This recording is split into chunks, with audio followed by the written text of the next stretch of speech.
Hi hello ನಮಸ್ಕಾರ. ಇವತ್ತು ನಾನು ಅಲಸಂದೆ ಕಾಳು ಮತ್ತು ಸಬ್ಬಸಿಗೆ ಸೊಪ್ಪು ಅಥವಾ ಸಬ್ಬಸಿಗೆ ಸೊಪ್ಪಿನ ಪಲ್ಯ ಅಥವಾ ತೊಕ್ಕು ಪಪ್ಪು ಏನಾದರೂ ಹೇಳ್ಬೋದು. ಸೊ ನಾನಿವತ್ತು ಒಂದು ಸ್ಮಾಲ್ ಇದಾಗಿ ಟ್ರೈ ಮಾಡ್ತಾಯಿದ್ದೀನಿ.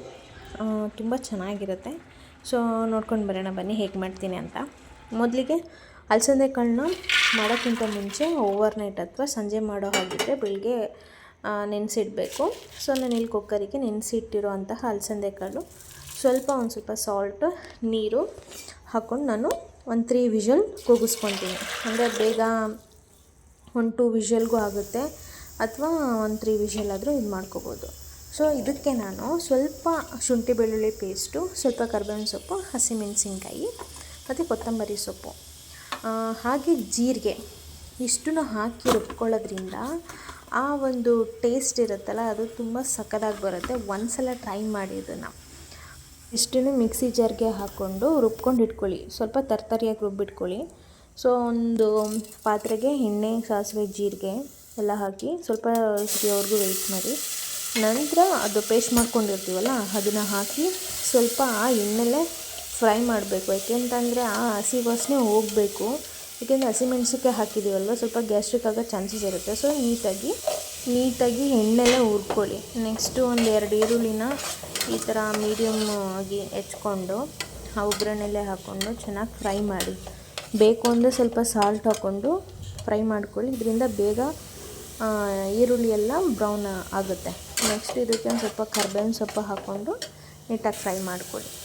ನೆಕ್ಸ್ಟ್ ನಾನು ಸಾಲ್ಟ್ ಹಾಕೋತಾ ಇದ್ದೀನಿ. ಅದು ಸ್ವಲ್ಪ ಬೇಯಲಿ ಬೇಗನೆ ಅಂತ ಹೇಳ್ಬಿಟ್ಟು ಸಾಲ್ಟ್ ಹಾಕೋತಾ ಇದ್ದೀನಿ. ಟರ್ಮರಿಕ್ಕು, ನೆಕ್ಸ್ಟು ಸ್ವಲ್ಪ ಚಿಲ್ಲಿ ಪೌಡರು. ನಾನು ಹಸಿಮೆಣ್ಸಿನ್ಕಾಯಿ ಹಾಕಿದ್ದೀವಲ್ಲ ನೋಡ್ಕೊಂಡು ಹಾಕಿ. ಸೊ ನೀಟಾಗಿ ಹುರಿದು ಆದಮೇಲೆ ಒಂದು ಟೊಮೊಟೊನ ಸಣ್ಣಗೆ ಹೆಚ್ಚಿಬಿಟ್ಟು ಅದ್ರ ಜೊತೆಗೇ ನೀಟಾಗಿ ಅದು ಬೇಯೋವರೆಗೂ ಹುರ್ಕೊಳ್ಳಿ. 1-2 ಮಿನಿಟ್ಸ್ ಎಲ್ಲನೂ ಲೋ ಫ್ಲೇಮಲ್ಲೇ ಹುರ್ಕೊಳ್ಳಿ. ಜಾಸ್ತಿ ಹೈ ಫ್ಲೇಮಲ್ಲಿ ಹುರ್ಕೊಳ್ಳೋಕೆ ಹೋದರೆ ಎಲ್ಲ ಒಂಥರ ಸುಟ್ಟು ವಾಸನೆ ಬಂದ್ಬಿಡುತ್ತೆ, ಚೆನ್ನಾಗಿರಲ್ಲ ಟೇಸ್ಟು.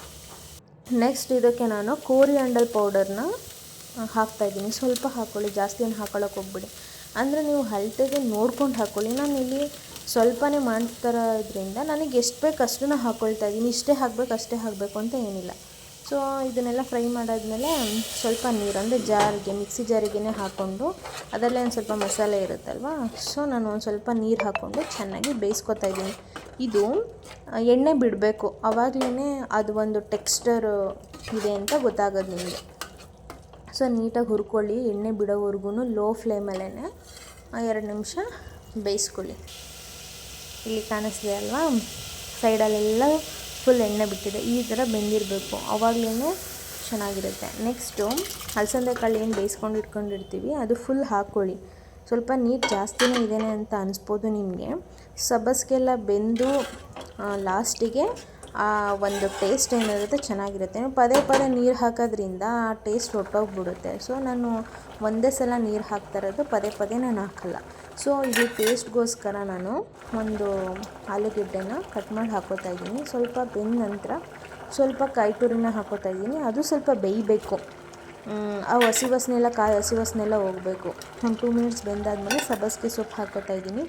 ಇದನ್ನು ಒಂದು 5 ನಿಮಿಷ ಲೋ ಫ್ಲೇಮಲ್ಲೇ ಲಿಡ್ನ ಕ್ಲೋಸ್ ಮಾಡಿ ಬೇಯಿಸಿಟ್ಕೊಳ್ಳಿ. ಚೆನ್ನಾಗಿ ಫ್ರೈ ಮಾಡಿ ಒಂದು 5 ನಿಮಿಷ ಲಿಡ್ನ ಕ್ಲೋಸ್ ಮಾಡಿಬಿಟ್ಟು ಚೆನ್ನಾಗಿ ಬೇಯಿಸ್ಕೊಳ್ಳಿ. ಆವಾಗ ಆ ಅಲಸಂದೆ ಕಾಳು ಮತ್ತು ಸಬ್ಬಸಿಗೆ ಸೊಪ್ಪು ಏನು ಫ್ಲೇವರ್ ಇರುತ್ತೆ ಅದು ಚೆನ್ನಾಗಿ ಬಿಟ್ಕೊಂಡಿರುತ್ತೆ. ಅದು ತಿನ್ನೋಕ್ಕೂ ಸ್ವಲ್ಪ ಚೆನ್ನಾಗಿರುತ್ತೆ. ಒಂದು 5 ನಿಮಿಷ ಲಿಡ್ ಕ್ಲೋಸ್ ಮಾಡಿ ಈ ಥರ ಬೇಯಿಸ್ಕೊಳ್ಳಿ. ನೆಕ್ಸ್ಟು ಒಂದು ಸರ್ವಿಂಗ್ ಬೌಲ್ಗೆ ಹಾಕಿ ಸರ್ವ್ ಮಾಡಿಕೊಂಡು ಅಥವಾ ಅನ್ನಕ್ಕೆ ಹಾಕ್ಕೊಂಡು ತಿನ್ನಿ, ಚೆನ್ನಾಗಿರುತ್ತೆ. ಒಂದು ಸಲ ಟ್ರೈ ಮಾಡಿ.